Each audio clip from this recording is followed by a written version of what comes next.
I knew something was off the moment Shane said my name like it was a punchline.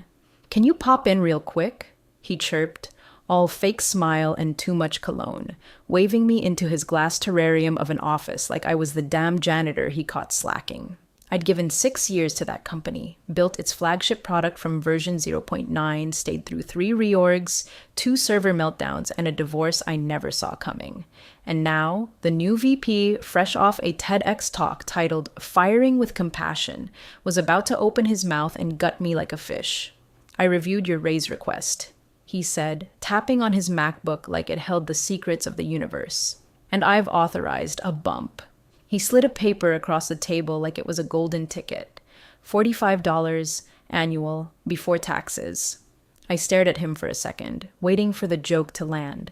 When it didn't, I tilted my head. That's it? He leaned back, hands behind his head like a smug high school quarterback. It's generous, given how bloated we are. You should be grateful. Or, he smirked, there's the door. Now, here's where the story should have gotten dramatic, right? Me flipping his desk, shattering his latte, calling him a soulless toddler in a J.Crew blazer, but I didn't give him the satisfaction. I just stood up, straightened my cardigan, and said, noted. Then I walked out. No tears, no swan song, no mass email, just the squeak of my flats down the hallway and the deafening silence of a company watching a pillar walk out without a sound. If you've made it this far, do me a small favor. Hit that subscribe button and tap the like. 97% of folks listening never subscribe, but it keeps stories like this alive and gives the team a reason to keep digging. All right, back to it. I boxed up my desk in 12 minutes flat. Left the stupid cactus I kept alive longer than my last relationship, and slid my keycard into an envelope with a sticky note that said, no hard feelings. Not true, but cleaner than rot in hell, Shane. By noon, my job was posted under a new title, Product Systems Automation Lead, AI-Powered Efficiency Division. Cute. They added AI like it had replaced 6 years of duct tape fixes, weekend redeploys, and hand-built integrations that only lived in my head. Someone on Slack joked, guess she finally burned out. Another replied, lol, they probably replaced her with ChatGPT. Let 'em laugh. They didn't know. None of them did. Shane thought I was a relic. That my exit freed up space for his agile bootcamp golden boys and their Asana boards. What he didn't know, what none of them bothered to check, was where the bones were buried. Because the product? It didn't run on sprints and synergy. It ran on me, my scripts, my credentials, my name. And I didn't revoke a damn thing when I left. I didn't even take the second monitor, just the basics. Charger, sticky notes, my battered mechanical keyboard with the worn-off E key. That keyboard had seen more late-night deploys than half the dev team combined. My goodbye Slack message, a single waving hand emoji. No text, no drama. Let them interpret it however they wanted. By lunch, the company posted a shiny new job listing. Not backfill, not replacement. No, Shane had rebranded it already. Systems Automation Architect, AI Transition Lead. I nearly choked on my drive-thru Coke. They'd slapped automation on it like that'd cover the fact no one else knew what half my back-end triggers even did. Hell, I wrote half of them drunk on NyQuil during the great Q2 crash of 22, and they still worked. People started DMing me that afternoon. Some polite, hey, just heard. Wishing you the best. Some nosy, did you quit or get canned? Shane's acting like he won the Hunger Games. A few asked for handover docs. I ignored those. Not out of spite, because I knew they wouldn't understand them anyway. My system wasn't plug and play. It was duct tape, tribal knowledge, and instinct. It was mine. And deep down, I think they all felt it. The unease, the silence, like when the power goes out, but the fridge keeps humming and you realize, oh no, something isn't right. Shane strutted through Slack that day like he'd slain a dragon. Thanks for your service, he wrote in the team channel, like I was a retiring janitor, not the only reason our product hadn't gone full Chernobyl in 3 years. He followed it up with some LinkedIn buzzword casserole about streamlining legacy roles to enable agile transformation. Translation? We booted the old girl.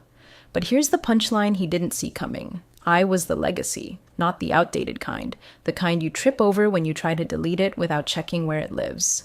That night, I cracked a beer, put on some old brandy Carlisle, and watched the internal system monitor I still had access to, because nobody thought to revoke my permissions.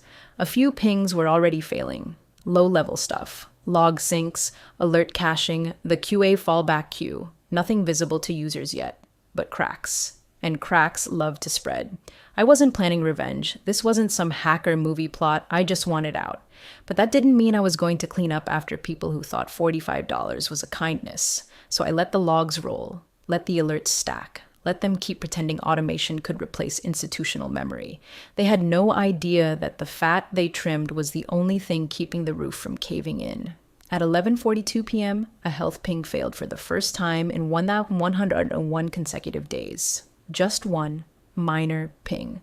A back-end authentication microservice that quietly bridged two legacy APIs, both duct-taped together with custom logic I wrote during a thunderstorm in 2021 after a vendor bailed mid-sprint. Nothing sexy, nothing shiny, just a bridge no one but me knew existed. And now it was broken. By 12:07 a.m., 2 more pings failed. By 12:22, 4. The health dashboard started lighting up yellow, not red, yet. But yellow, that dirty color between fine and fire, the one that whispers something's not right, but no one's sure who to blame yet. A client in Sydney shot off an email with the subject line, "Latency plus backend unresponsive." It was one of our enterprise clients, the ones Shane bragged about in board meetings. $12 million ARR, he called them stickier than molasses during his first all hands. I was at home, microwaving leftover pasta, still in my pajamas from the morning I walked out. Phone buzzing beside me, Slack threads climbing, but I didn't open a single one. I just sat there, twirling a forkful of cold rigatoni, watching their illusion of control flake apart like wet drywall. Support flagged the issue. DevOps pulled logs, found gaps, but couldn't pinpoint root cause. The new guy, what was his name, Dylan, ran some diagnostics but didn't have the tokens to access the error logs tied to the legacy fallback system. Because guess who controlled that token registry? Guess who the recovery alerts were programmed to ping directly at the root level? VP Shane finally weighed in via Teams chat, according to someone who screenshotted it for me. He typed, "Just reboot the instances, probably a memory leak." Right. Because nothing says robust architecture like hoping the problem just goes away if you shut it off and turn it back on. That line right there, that was the moment I knew it wasn't a matter of if it would all collapse. It was just when, and how hard. See, the thing they never understood, the thing people like Shane will never understand, is that systems don't fail loudly. They whisper first. They flicker. They misbehave in the margins, in the milliseconds, and missed callbacks. They rot quietly beneath the dashboards, in scripts no one audits, in the assumptions baked into old commits. They'd taken me for granted so long, they thought I was a script. A plug they could pull and replace with a cheaper cord. But I wasn't a plug. I was the wiring, and the lights were already flickering. By 6:12 a.m., the dashboard didn't just flicker, it died. The flagship product, the one they trotted out at every investor pitch deck and called their crown jewel, froze mid-operation on 4 continents, transactions stuck in queue, charts blank, user sessions hanging like wet laundry in a hurricane. At first, the client support team thought it was just the Australian zone. Then Germany went dark. Then 2 US healthcare accounts rang in with blank screen, no functionality, ETA. By 6:19, the call center was gridlocked. Client success reps were reading from the same script over and over. "We're currently investigating the issue. Thank you for your patience." Except there was no investigation. Not yet. Because they couldn't even log in. The admin dashboard. Locked. Read-only mode for everyone except the primary system account, the one linked to a specific credential set buried inside a vault I'd maintained by hand. DevOps couldn't escalate access. Engineering didn't have root visibility. The new guy, Dylan, kept muttering, "Why the hell is it asking for biometric failover auth?" Because I built it that way. Not out of ego, not for revenge, but because I was the only one who ever stayed. Everyone else rotated out every 14 months. I was the one who answered midnight calls, who patched 0 days during Christmas, who got that damn product through 2 catastrophic vendor outages. I wasn't being protective, I was being realistic. Everyone said they wanted redundancy until I offered to train someone and got told it was not a priority this quarter. Now, they were buried in the consequences of their own efficiency theater. The CTO, who hadn't spoken to me in nearly a year, was looped in by 7 a.m. He told Ops to contact the external support vendor we'd partnered with in 21 after that infamous migration bug. Problem was, no one knew who our vendor contact even was. The CRM field was blank. Not a single name, not a single backup. That's when legal got pulled in. And legal, gods bless their Excel-ridden hearts, did what they do best. Dug through contracts. What they found was not ideal. A single support agreement signed by me. Sole contact, sole signatory. And it wasn't some boilerplate PDF, it was custom negotiated. A 2-year support clause, reviewed, signed, and countersigned with security escalation protocols baked in.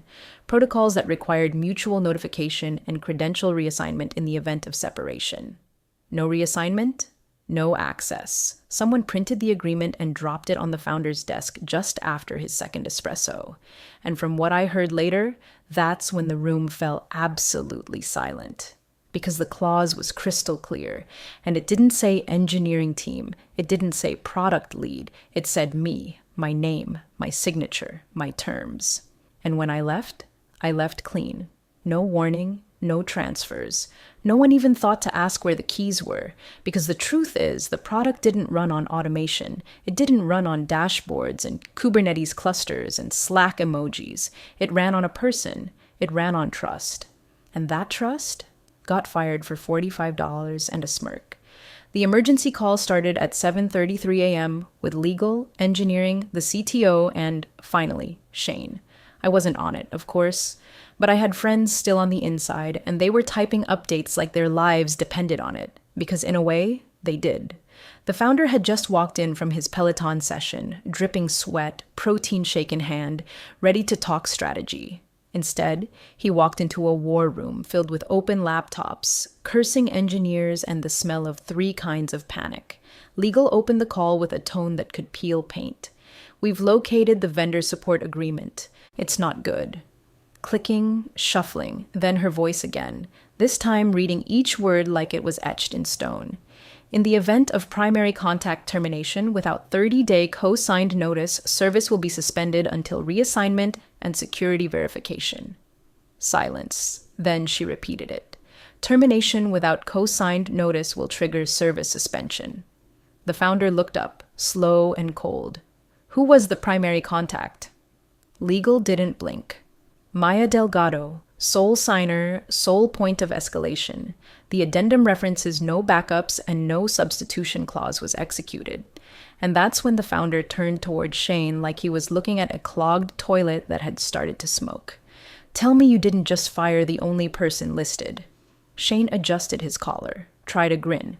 We've got engineers. Dylan's been onboarding. It's not, look, I'm sure we can just call the vendor and, no, legal snapped. You can't. Maya was the authorized contact. That's what we're trying to explain. The CTO spoke next. We've tried to re-authenticate. Every endpoint is hard-locked behind escalation tokens. Some of them use biometric checkpoints. We've got 3 layers of failovers we can't even see without her. Shane, still trying to stay afloat, tried a chuckle. So we're locked out of our own product because of a paperwork glitch? It's not a glitch, legal replied. It's compliance. It's a binding clause. The founder didn't say anything, just leaned back in his chair, slowly set his protein shake down, and rubbed his temples like he was trying to physically squeeze the mistake out of his skull. At 7:51 a.m., legal looped in the support vendor directly. They got the on-call manager on the line, some guy named Troy. Cool voice, even cooler tone. Troy confirmed what legal already knew, but everyone else needed to hear aloud. We were notified of unilateral termination via your internal systems. That triggered our auto-suspension protocol. Per clause 3.1b, all privileged services are paused until reassignment and credential verification are completed. That process requires co-signature from the original point of contact, which, in this case, is Maya Delgado. Another silence. Only longer this time. Heavier. Then Troy added the knife twist. calmly, almost cheerfully. Protocol followed, nothing personal. The room reportedly went dead quiet, and Shane, still standing, still trying to act like it was salvageable, but his face had gone sheet white, and one of the DevOps guys swore his hand was shaking when he reached for his phone, because this wasn't a bump, it wasn't a bug, it wasn't even a PR crisis yet. It was lights out. And the only person who could flip the switch had walked out 48 hours ago without a word, while Shane was busy trimming the fat. By 8:26 a.m., the flagship product wasn't limping anymore. It was dead. Authentication looped. Session timeouts failed. Automated fallbacks didn't fire. The emergency cache, corrupted by the restart Shane told them to run hours earlier. Front end? Blank. Back end? Screaming. Error logs pinging internal servers so hard they knocked Slack offline for half the DevOps team. It wasn't a crash. It was a systemic failure. A total blackout. By 9 bar, every single one of the top-tier clients, financial, healthcare, energy, had phoned in. Not emailed, not opened tickets, called, furious, because their own customers were locked out. Hospitals couldn't access patient charts. One fintech client reported a 2.4 malware trade freeze because their embedded dashboard stalled mid-query. A manufacturing client had to halt an entire line because their predictive analytics module couldn't fetch the last 48 hours of data. People weren't inconvenienced. They were bleeding. Finance walked into legal's war room pale and twitching. "We've got $70 million in open annual contracts hanging by threads," someone said. "One already signaled intent to exit if SLA isn't met by end of day." Legal didn't flinch. "We have one solution." The CFO nearly barked, "Which is?" Legal tapped the contract again. "Bring Maya back, or renegotiate with her. No substitute clause, no legal override. She's the only one with the authority and the access." Shane wasn't in the room anymore. He'd retreated after the founder asked, quietly but firmly, for him to step outside so people who understood consequences could have the floor. Someone joked that he was probably Googling how to apologize to someone you fired over lunch. They thought it might be sabotage at first, that I'd set a trap, left a failsafe, maybe hard-coded a kill switch. They even checked the commit logs, scoured GitHub, called in 2 outside consultants to comb through everything I touched in the last 6 months. You know what they found? Nothing. No traps, no revenge, just gaps, vacancies, empty seats in processes where a person used to be, where decisions had been made in real time, where manual overrides existed but were never documented because I was the documentation. There was no ghost in the machine. There was just no one at the wheel. At home, I didn't watch, didn't scroll Twitter, didn't check LinkedIn. I wasn't savoring the chaos. I was baking banana bread, playing Fleetwood Mac, texting my sister about weekend plans. I didn't even know the product was fully offline until a former coworker messaged me. "I think the building's on fire. You good?" I didn't respond. Not because I was mad, because I was done. It wasn't personal anymore. They hadn't broken me. They hadn't outplayed me. They just underestimated me so thoroughly they thought I wasn't holding anything. Turns out I was holding everything. And when they let go of me, everything else let go too. The call came at 10:42 a.m. I was sipping coffee on the porch, watching a squirrel commit war crimes against my bird feeder, when my phone buzzed. Unknown number. I let it ring twice before answering. Call it instinct. "Maya," a voice said, raw and brittle like old rope. "This is Jeremy." Jeremy, the founder. The guy whose face used to be plastered across every company newsletter like he was a Silicon Valley messiah. The guy who hadn't spoken to me directly in maybe 2 years, not even during the last system migration I'd carried on my back. His voice didn't have its usual polished luster. It sounded tired, heavy, like he'd finally realized the castle was built on toothpicks. "We need to talk," he said, slower this time. I didn't know. About the contract. About the access. He paused, and for a second I almost felt bad. Almost. Shane said it was routine, that the team could cover everything. I had no idea how tied in you were. I didn't sigh. I didn't raise my voice. I just said, "The system worked fine until it didn't." Silence. Then, "Can we meet? Even just a call. We need to fix this." I set my coffee down. The squirrel launched itself into the bushes like it had something to hide. I watched it vanish. "One condition," I said. "Shane doesn't speak. He doesn't attend. His mic stays muted or I walk." Jeremy didn't argue, just muttered, "Understood," like it physically hurt him. He sent the invite within 5 minutes. A private Zoom link. 3 p.m., 3 names listed. Me, him, legal. When I joined the call, Jeremy's camera was already on. No hoodie, no branded mug, just a black button down and a face that looked 10 years older than it did last week. He tried to smile. It didn't land. "I owe you an apology," he started. "You owe your company a reckoning," I replied. To his credit, he didn't flinch. He laid it out clean. The fallout, the service suspensions, the clients dangling by threads, the internal blame games, most of which now pointed squarely at Shane, who, by that point, was conveniently on personal leave. "I'm not asking you to save us," Jeremy said, folding his hands. "I'm asking you to help us walk back from the edge. We'll meet your terms, whatever they are. Just help us stabilize." I didn't gloat, didn't monologue. I didn't want power. I wanted boundaries. I wanted distance. I wanted proof that I wasn't stepping back into a fire they still thought they could dance in. So I nodded once. "Fine, but I don't consult for children." Jeremy exhaled. "Fair." What he didn't realize yet, what most of them still didn't get, was that I hadn't taken anything from them. I just stopped giving. We met in a different conference room this time, not the glass-walled collab den Shane loved so much, where everyone could watch you get gutted like a fish in high resolution. No inspirational posters, no kombucha fridge in the corner. Just 4 walls, a long table, and the kind of fluorescent lighting that makes lawyers feel safe. I walked in with 1 sheet of paper. No resume, no laptop, no slideshow, just a list. Typed, bullet points, no fluff. Jeremy stood when I entered. Legal nodded. No handshakes, no pleasantries. "Let's keep this simple," I said, sliding the page across the table. They read it. Slowly. Jeremy's jaw moved once, maybe chewing the inside of his cheek, maybe grinding a molar down to dust. Item 1. $300 an hour, invoiced weekly, net 7 payment terms. Retroactive to the date of the service outage. Item 2. My schedule, not theirs. A non-negotiable handoff timeline defined by my assessment of technical readiness, not some agile fantasy or investor optics. Item 3. Shane's access revoked permanently. No sandbox credentials, no passive read-only tokens, no ability to roll back anything I implement. Item 4. Public attribution. My name attached to the IP documentation for the core infrastructure module, not for ego, for protection. They didn't argue.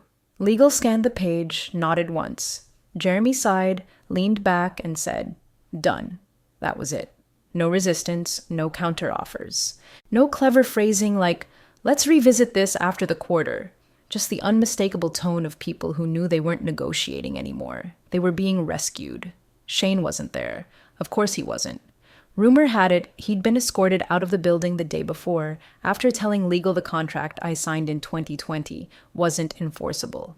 Apparently, they showed him the vendor's confirmation email, the one that said, "This protocol was negotiated and remains in force. We are not a party to your internal politics." I didn't ask where Shane ended up. I didn't care. What mattered was that, in this room, the hierarchy had inverted. The woman who walked out quietly, dismissed as non-essential legacy fat, was now the only person they couldn't move without. But I didn't want a corner office. I didn't want a job title. I wanted a firewall, one built not in code, but in contract, one that kept their chaos away from my peace. By the end of the hour, legal had the red lines ready. I signed with my own pen.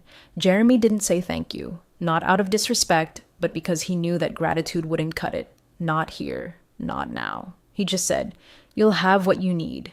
And I replied, "Good, because you're about to learn how much I never documented, on purpose." That wasn't a threat. It was a reality check, because sometimes the only way to make them value what you built is to let them watch it break without you. The final debrief was quiet. Not somber, not angry, just quiet in that weird, heavy way buildings get when everyone knows the damage is done, and now they just have to live in it. Jeremy sat at the head of the table, elbows on the wood, brow furrowed like the answer was hiding in the laminate. Legal was flipping through a printout of the original contract stack, section by section, red lines already bleeding into the margins. Why didn't anyone catch this clause? Jeremy finally asked, voice low but sharp. The suspension clause, the sole contact provision. This entire failover dependency, how the hell did it all ride on one person? Legal didn't scramble for an excuse. No one did. It was an addendum, she said, almost apologetically, buried in the 2020 renewal packet, not digitized, just the original signed version. She held up a stapled copy, slightly yellowed at the corners. Maya had the only executed copy with both signatures. Silence. Jeremy didn't yell, didn't flinch, just nodded, slowly. Never again, he said, half to the room, half to himself. It wasn't performative. It was a man realizing the system wasn't broken by malice. It was broken by arrogance, by assuming quiet meant disposable, by thinking loyalty was free and redundancy grew on trees. They'd given me a $45 raise and expected me to thank them. They never stopped to ask how many locks I held keys to, or why no one else ever asked for them. After the meeting, I cleared out the few remaining files from my backup terminal. Nothing sensitive. Just personal notes, the occasional recipe saved to my work browser, a few old Slack screenshots that reminded me of the good days, before the reorgs, before the buzzwords, before they replaced culture with culture decks. I left the pen they gave me at my 5-year anniversary on the desk, didn't leave a note, didn't say goodbye. No one escorted me out this time, no HR person watching to make sure I didn't pocket a stapler. Just me, my steps echoing softly down the hall I used to run at 2 a.m. during outage calls. No badge, no ceremony, just peace. The elevator doors opened, and for a second I looked back, not at the people, at the wires, the screens, the blinking server room behind reinforced glass. All that architecture, all that infrastructure, still humming, for now. Funny thing about support agreements, if you don't support the person, the system doesn't support you either.